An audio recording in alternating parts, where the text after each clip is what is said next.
Senator Schumer this morning over fake tears. He said it was 95% basically that he had shed fake tears over the weekend. But Senator Schumer did not attack President Trump. He went after his policy. Was this gracious of the president? Look, I think the president's tweet speaks very clearly for itself. He knows what he's taught. He understands. Senator Schumer, I think Kellyanne pointed out this morning, you know, where's Senator Schumer's tears been for all the other problems that are going on in this country, for the homeless, for the people throughout New York that are starving for jobs? It's interesting that in 8 years, with all the stuff that's going on in this country in terms of crime and the economy, I haven't seen too many tears come from Senator Schumer.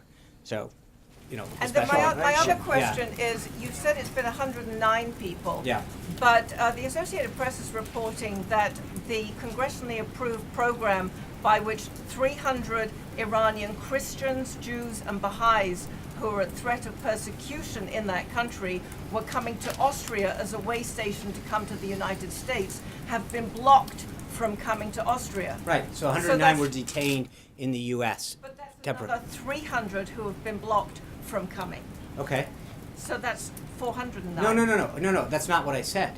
So I said there were 109 people detained. Hold on, let me answer the question. There were 109 people detained in the United States. They were processed through in a way to make sure that they weren't causing anyone in the United States harm. They were processed right through the system just as we're. That's what I said. That's exactly what happened. Scott. Yeah, Sean, what's your level of concern about any kickback from some of these countries that are on that list of 7 as far as how relations may work in the future? And some people obviously are critical of the fact you have countries like, for example, mentioned Saudi Arabia or Afghanistan, where we have had attacks on U.S. soil with connections to those countries. So do you foresee those being added? So are you asking what is our concern with their reaction to us? Yeah, absolutely. Yeah, look, I think the president's number one goal is the protection and safety of the United States and its people. If they want to act in a way that's inconsistent with their concerns, then that's up to them to do as a sovereign nation.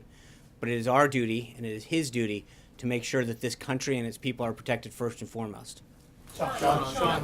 Yes, sir. Sean, the LGBT group, the Human Rights Campaign, has issued a statement saying that, citing rumors that President Trump is about to sign a religious freedom executive order that would undermine LGBT rights. Is the president considering any kind of religious freedom order? I'm going to get ahead of the executive orders that we may or may not issue.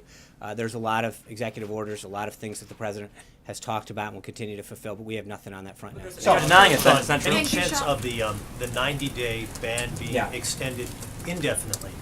Right now, it is what it is. The executive order calls for 90 days to review the 7 countries. And again, at the end of that, we'll see where we go from there. But for right now, that's the goal of this. And then on the Supreme Court, I don't believe you answered this question earlier. What was the reason that President Trump decided to move up his announcement from Thursday night to tomorrow night? Because he wanted to.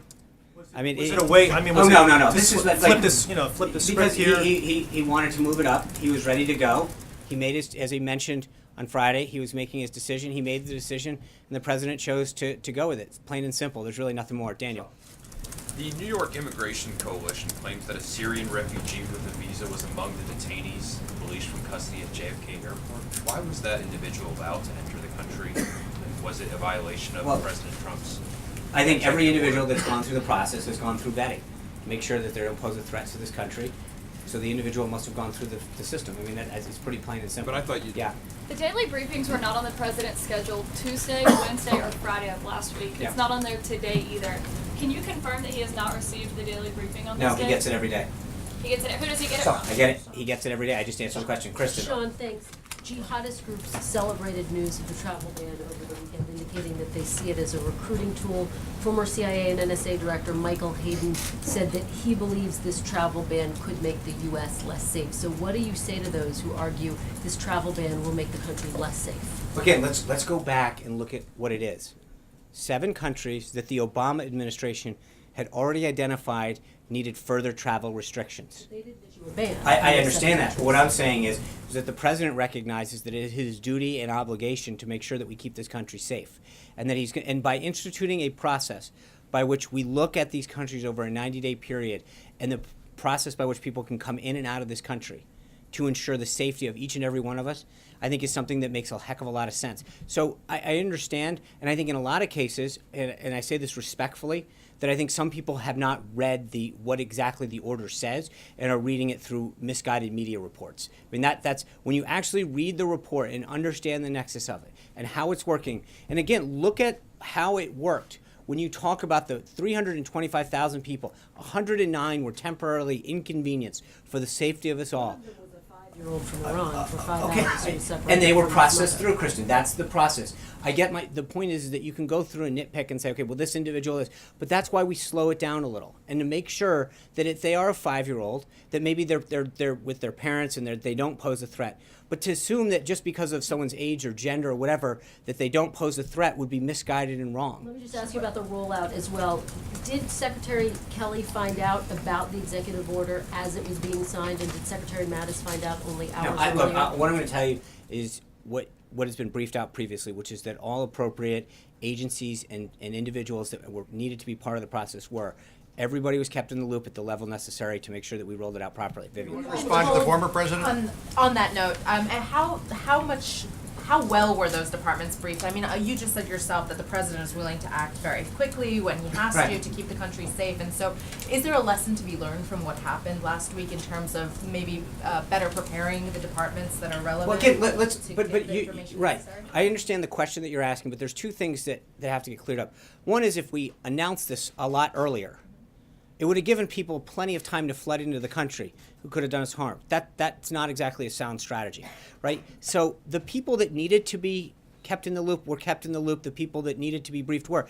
And if you, again, I think that this is largely overblown. When you look at the context of how big this was and the number of people that got caught up, it's relatively minor as a percentage of the overall total. So when you look at how this worked on a Saturday, 109 people out of 325,000 were slowed down going in. I truly believe that it is being blown out of proportion, the extent to which this actually was, and for what it did. And I think, frankly, government functioned very well. We made sure that the people coming in weren't coming in to do us harm. We made sure that the people who said that they went back to a country that was one of those 7 did so without any intent to do this country or our people harm, and they all got in after the screening. The system actually worked really well. I mean, that's the takeaway from this, that the system worked well, the country is safer for it. Sean, do you want to respond to the former president? Can you answer how many, I know you said 109 over the last 24 hours, since the executive order. How many went through since that 24 hours, have been detained for a number of hours? Yeah, I don't, to my knowledge, I can try to get you that number. I don't believe it's many. The idea was those were the folks that were basically caught in transit when the executive order was issued. Then it becomes a prospective thing that they're applying through their country. So, again, it almost should be a minimal amount, if any, because that primary initial wave were the people that were in transit when the executive order was executed. The rest of them weren't allowed to actually enter back and are going through the process through the consulate and regular system. So it is actually a pretty easy way of ensuring that the system worked well. Yeah. Just to clean up something you said earlier in the briefing, you said with respect to the career diplomats at the State Department who disagree and are signing this cable that they should get with the program or they can go. Mm-hmm. Are you suggesting they should resign their post? In the Well, I'm State just Department? saying that the president has a very clear vision. He's been clear on it since the campaign. He's been clear on it since taking office that he's going to put the safety of this country first. He's going to implement things that are in the best interest of protecting this country prospectively, not reactively. And if somebody has a problem with that agenda, then they should then that does call into question whether or not they should continue in that post or not. But the president was elected, and I think again, look at the polls that have come out so far. The American people support what the president's doing. Everyone in here needs to get out of Washington once in a while and go talk to people throughout America that are pleased that this president is taking the steps necessary to protect this country. And so I do look. I know the president appreciates the people who serve this nation and the public servants. But at some point, if they have a big problem with the policies that he's instituting to keep the country safe, then that's up to them to question whether or not they want to stay or not. But I do think that, again, you got to remember the goal of what the president's doing. David Brody. So what's the president's message, Sean, to Senate Democrats who have clearly signaled their intention to filibuster his Supreme Court nominee? What is the president's thinking? It's not just the president's message. I think the American people's message. They want change. They wanted bold, decisive leadership. That's what they voted for in Donald Trump in November. And I think for Senate Democrats to look at this opportunity after the election to slow walk and play political games with these people who are unbelievably qualified to lead the candidates, or the choice that they've made before. I mean, think about this. He met with a bunch of Senate Democrats to talk about the qualities they want in a judge. And before they've even heard who this individual is, you've got some of them saying absolutely no. I mean, that just shows you that it's all about politics. It's not about qualification. The president has a right to have his nominees taken up. That is part of, and so for them, it is going, the default used to be unless qualified, confirmed. And it is now going to always no. And I think that's a pretty sad message, not just what they heard from the president, but I think that they heard loud and clear from the American people. And especially if you think of where the Democratic Party has gone in the last 8 years. They've lost seats at every level. They were supposed to take back the Senate. They didn't. The Republicans did very well in the House. We won the presidency. The president won 9 of 13 battleground states, 33 states overall, 2,600 counties. The message came through loud and clear that the American people wanted decisive leadership. They're getting it. I think if you're a Senate Democrat, you've got to wonder whether or not you're getting outside of Washington.